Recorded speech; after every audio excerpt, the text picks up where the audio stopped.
لیکن مرنے کے بعد پورا سفر انسان نے اکیلے طے کرنا ہے. فرمایا وہاں پہ اگر کوئی ساتھ ہوگا تمہارا عمل ساتھ ہوگا. پھر معصوم سے پوچھا مولا کیا کبھی کوئی کسی سے نہیں ملے گا؟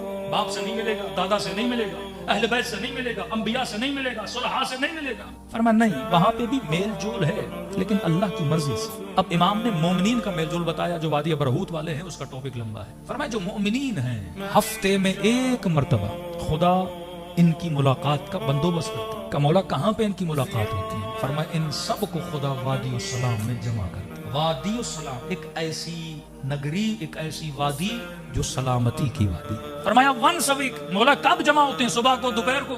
فرمایا نہیں، جب دنیا میں وقت غروب ہوتا ہے تو خدا ان کو وادی السلام میں بلاتا ہے. کب تک رہتے ہیں؟ فرمایا جب تک وقت فجر نہیں ہو جاتا کہ یہاں بلائے جاتے ہیں، اور فجر کا وقت ہوتا ہے پھر یہ واپس عالم برزخ کی طرف بھیجے جاتے ہیں. تبھی شاید راتوں کو قبرستان میں زیادہ بیٹھنا مکروہ ہے. اس کی دلیل شاید یہ ہے، ایک شہید کی ماں، جوان بیٹا اس کا دنیا سے گزر گیا، کہتی ہر شب جمعہ میں قبرستان جاتی تھی. وہ 4 گھنٹے یہاں تک کہ صبح کی اذان ہوتی تھی بیٹے کی قبر پہ بیٹھی رہتی. قرآن پڑھوں، زیارت پڑھوں، حدیث پڑھوں تاکہ میرے بیٹے کو راحت ملے. ماں تھی، اس کی روٹین بن گئی. ہفتوں کے ہفتے گزر گئے لیکن یہ شب جمعہ بیٹے کے قبر پہ جاتی، دعائیں پڑھتی.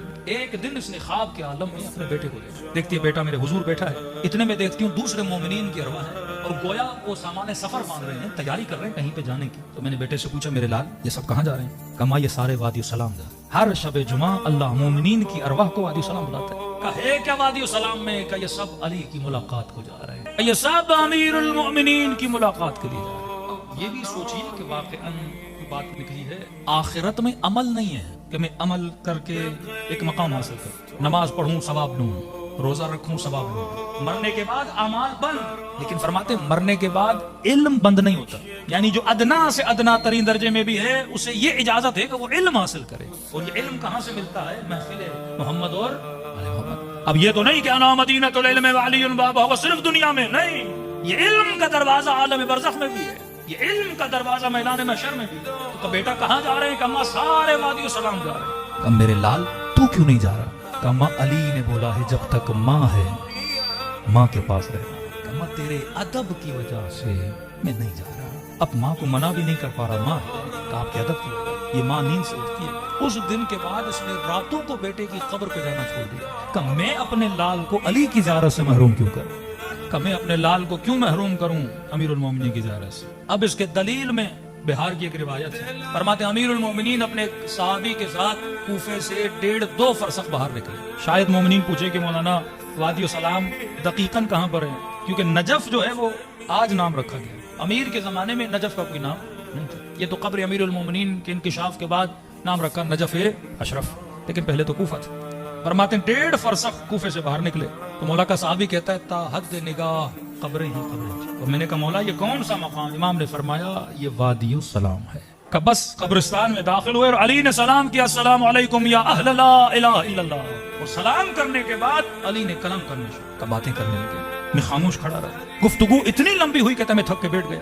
بیٹھنے کے بعد کئی گھنٹے گزر گئے. بالآخر مجبور ہو کے میں نے کہا یا علی آپ بھی بیٹھ جائیے، میں بھی بیٹھ کے تھک گیا ہوں. مولا اتنے گھنٹے کس سے کلام کر رہے ہیں؟ امام نے فرمایا میرے صحابی اگر تیری آنکھوں سے خدا پردے ہٹائے تو حلقاً حلقہ تو گروہ گروہ لاکھوں مومنین کو دیکھے جو وادی السلام میں بیٹھے ہیں اور میں علی تقسیم علم کر رہا ہوں. فرمایا ہر شب جمعہ، جب بھی شب جمعہ ہو، وہ انبیاء ہوں، وہ اولیاء ہوں، وہ صالحین ہوں، وہ سارے وادی السلام میں جمع ہوتے ہیں. اب سوال یہ کیا یہ وادی السلام زمین کا حصہ ہے؟ نہیں، ایک تمثیل ہے وادی السلام جہاں پہ ساری ارواح کو حاضر کیا جاتا ہے اور اہل بیت کی محفل ہوتی ہے. تبھی ہر مومن کی ایک تمنا رہی ہے کہ میری قبر کہاں ہو؟ وادی السلام میں. اب کسی نے کہا مولانا یہ اتنا آسان تو نہیں، اب ہر بندہ وادی السلام میں دفن ہو، پر دنیا میں کروڑوں مومنین تو زمین کم پڑ جائے نا. تو کسی نے میرے چھٹے امام سے کہا کہ مولا میرا بھائی بغداد میں اور پتا چلا ہے کہ بیمار ہے. حکیموں نے جواب دیا ہے مولا مجھے خوف ہے کہیں بغداد میں مر گیا تو میں اسے وادی السلام میں دفن نہیں کر پاؤں گا. امام نے فرمایا گھبراؤ نہیں، ہمارا چاہنے والا دنیا کے کسی بھی کونے میں مر جائے، کہیں بھی دفن کر دیا جائے، اللہ حکم دیتا ہے کہ اس کے بدن کو وادی السلام کی طرف بھیجا جائے.